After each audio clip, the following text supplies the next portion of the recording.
فرشتو والا صفات چې الله پاک موږ تاسو ته پیدا کړي.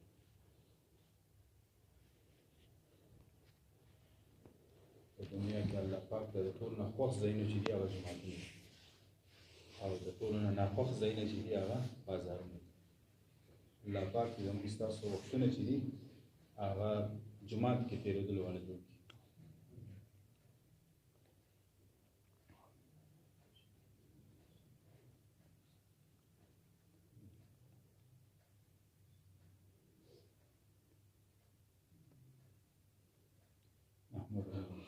اللهم صل على محمد وسلم. الله جل جلاله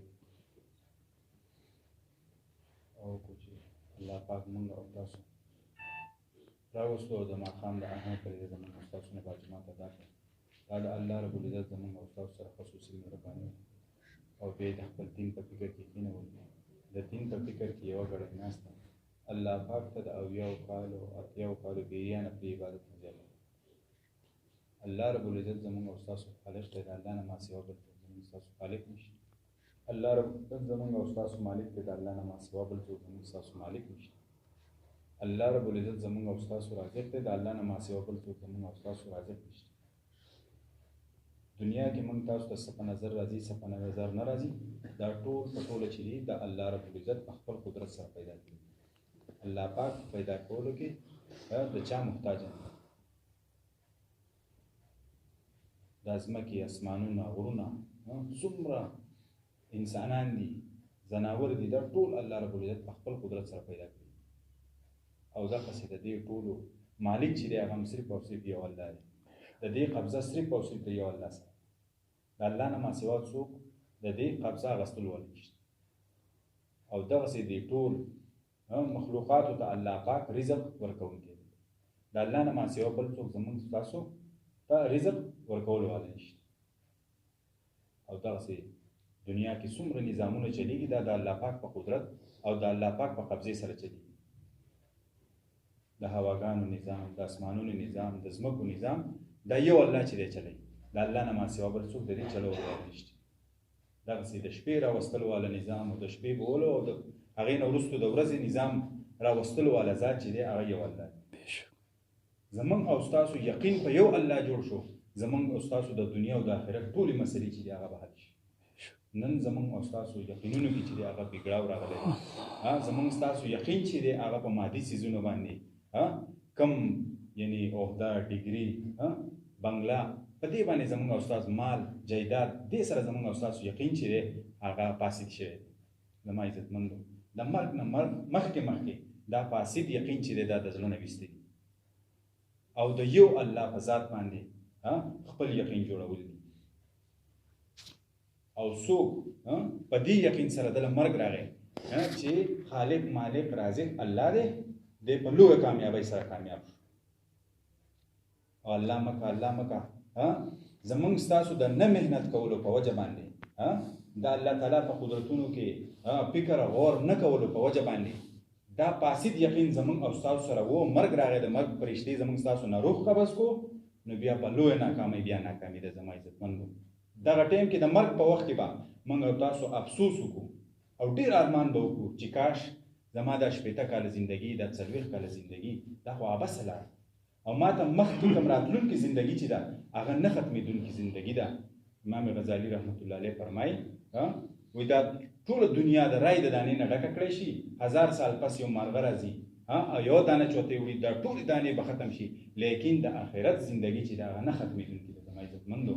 د آخرت خوشحالي همیشه خوشحالي ده، د آخرت کامیابی همیشه کامیابی ده، او د آخرت ناکامي همیشه ناکامي ده. زما عزتمندو موږ تاسو ته الله پاک یو ډېر لوی دین راکړی دی، ډېر یو لوی کلمه الله پاک زموږ ستاسو په دې ژبه سره جاري کړې ده، او موږ او تاسو الله تعالی د مسلمان په کور کې پیدا کړي یو لوی عزت الله تعالی موږ تاسو له راکړی دی، او د یو ډېر لوی عزتمند نبی امتیان موږ او تاسو چې الله تعالی پیدا کړي. موږ او تاسو په شپه ورځې 24 غنټې دا 60 سال څومره ایوریج زندګي ده دا موږ او تاسو الله تعالی ته په سجده باندې پریوزو، او د دې خبرې شکر ادا کړو چې موږ د مسلمان په کور کې پیدا شوي یو. زموږ دا ژبه چې ده دا الله تعالی د دې لویې کلمې سره چې ده دا بلده ده، نو د دې شکر موږ تاسو نشو ادا کولی. هر وخت موږ تاسو د الله تعالی شکر ادا کوو او څوک چې د الله تعالی د نعمتونو شکر ادا کوي الله پاک د هغه نعمتونو چې سیوا کوي زما عزتمندو الله پاک داسې لویه کلمه موږ تاسو له راکړې ده دغه کلمه زموږ نه څه غواړي د الله او د الله د نبي په طریقه خپله زندګي تېرول د مرګ نه مخکې د دغه اصولو مطابق خپله زندګي جوړول د هغې دپاره د دنیا میدان چې دی الله پاک سجاو کړی دی موږ او تاسو دپاره دا امتحانګاه ده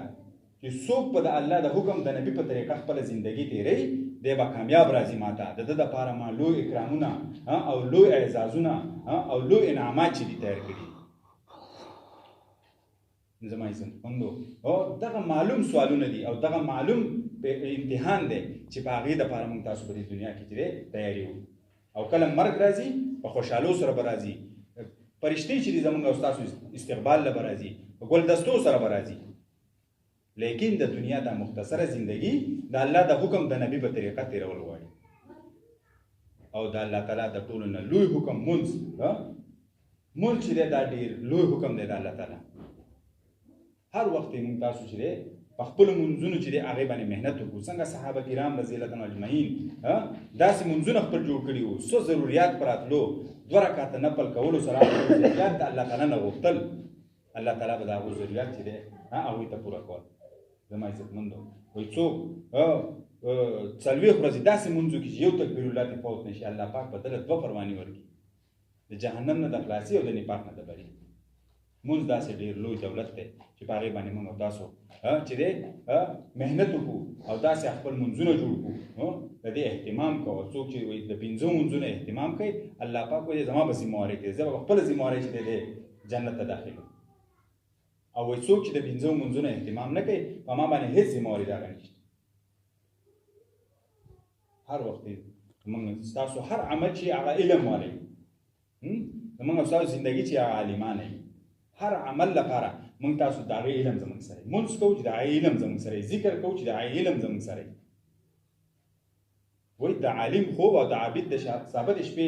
عبادت چې دی نه دی برابر ولې هغه به د نبي علیه الصلاة والسلام په طریقه باندې بلاسي او هغه به د نبي علیه الصلاة والسلام یعنی د هغه سره د علم دی د هغه علم مطابق به چلیږي نو د عابد د خوب نه د عبادت نه چې دی د عالم خوب چې دی هغه بهتر دی هر وخت زموږ ستاسو ژبه چې ده الله تعالی په ذکر سره لمدی وایي د قیامت په ورځ به جنتیان چې دی نور به هېڅ شي ارمان نه کوي صرف د هغه ګړی چې کوم بغیر د الله تعالی ذکر تېره شي ذکر کوونکي وایي چې دی دا په مثال د ژوندي دی نه ذکر کوونکو په مثال د مړي اگر که د ژوندي زما عزتمندو ناسته ولاړه هر حالت کې دی موږ تاسو د الله تعالی ذکر کوو الله تعالی څومره نومونه دي الله تعالی په هغې سره چې دی یادوو مسنون دعاګانې چې دي د هغې اهتمام کوو کور ته ننوتو کور ته وتو بازار ته تلو د هغه مسنون دعاګانې چې دی د هغې خامخا اهتمام کوو او زموږ ستاسو اوسېدل د الله تعالی د مخلوق سره دي وایي تاسو په ځمکې والا رحم وکئ اسمان والا چې دی هغه په تاسو باندې رحم وکړي د خپل ګاونډي خصوصي خیال ساتو د ښي سایډ ته د ګس سایډ ته کم سایډ ته زموږ ستاسو ګاونډیان دي چې د هغو خصوصي خیال ساتو او د خپل مسلمانانو وروڼو چې دی خاص خیال ساتو هر کار زموږ ستاسو چې دی هغه د الله تعالی د رضا دپاره وي که چاله د کجورو یو ټوکړه ورکوو چې زموږ ستاسو مقصد څه د الله تعالی رضا جومات ته راځو صرف او صرف مونځ کوو د الله تعالی د رضا دپاره راځو د یو مسلمان سره خیر ښېګړه کوو په هغې کې زموږ او ستاسو مقصد څه د الله تعالی رضا او الله تعالی موږ تاسو له دا لوی دین راکړی دی چې په دې باندې چې دا موږ په خپله زده کړو او د پوره دنیا انسانانو ته جو دی دا ورسوو ولې الله پاک نبی علیه الصلاة والسلام دنیا ته آخرینی نبی جوړ کړی دی خاتم النبیین دی بل نبی دنیا ته راتلو ول نشته لیکن د نبوت کار چې دی هغه الله پاک د نبی علیه الصلاة والسلام امت ته چې دی حواله کړی دی ولې بل نبی دنیا ته راتلو ول نشته لیکن د نبوت کار چې دی هغه د قیامت ته سهاره پورې چې جاری وي او د هر هغه انسان ذمهواري ده چا چې ویلي دی لا اله الا الله محمد رسول الله دی به په خپله ښه کوي نور به ښو ته رابلي په خپله به بد نه کوي نور به د بدو نه منع کوي زما عزتمندو څنګه صحابه کرام رضی الله عنهم اجمعین د نبي علیه الصلاة والسلام دغه ډیوټي دغه کار د خپلې زندګۍ مقصد جوړ کړی الله تعالی په دنیا کې چې دی د جنت زیري هغه خپل مال جان وخت د الله تعالی په دین باندې د الله په نبی باندې قربان کو الله تعالی په دنیا کې وزیږو دغه څه مونږ او تاسو کو دا ټوټه ټوټه عمل کوو الله پاک په مونږ